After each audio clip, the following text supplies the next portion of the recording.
Hato kene ka jingja kablaja hakane ka tayo kala bunan ra kala ban ki ka tama pedeng ka Iran bat ka Israel kini ka jingja haka bang labi I kini ka dur kaliang ka diang ka bunan ka building ka behe bunan ka benta ka bayong kini ka guest house haka ba ka Israel kala assassinate kala penyap yo nunyalam behe du jongki Hamas o Ismail Haniyah bara kaliang ka man ngile banyo I deki hajar ngot kibri kelami haka sini bali on tap yo kini kadi kapol bara kami diap ju nepo Tehran banket sedu Doha ke Bahak bapo Qatar. Nakamta ke babuan ke pai Muslim tentang ha Middle East raya ke partai hi barakoi u haniyak umde baulong tang uta unoi lam jiki Hamas raya shem yu kumto kupana ne uta u father figure. Ka Israel hadu mentang ka patkam badi maka ka bala penyap yau ni unoi lam bahe du jiki Hamas.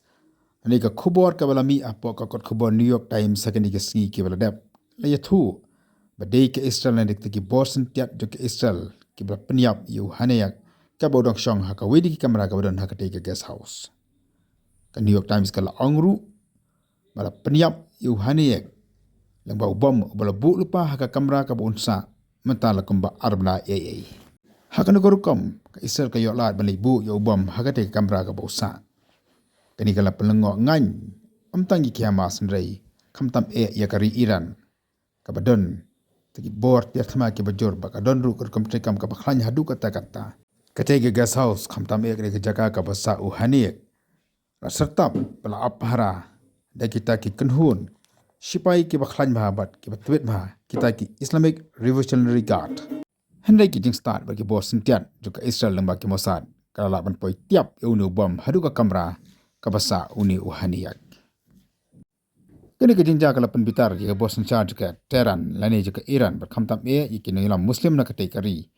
Haka ba menta kasni kila kam diki phongot ki brio ki ba suba ba gedong ti ba kini ke jinja ba kini ki ba syakam ki kentup bru ya ki sipai jong ke Iran. Namar ke jing sngo bitar ba kamtam ke jing sngo ja boram ba ke jing sngo le arany. Ba kumnu ke Israel ke yok bandong hadu dono jong kari Iran. Ke Iran meta kala pen khria ban hiatma ya ke Israel. Ba ki intelligence na po United States of America ki ong.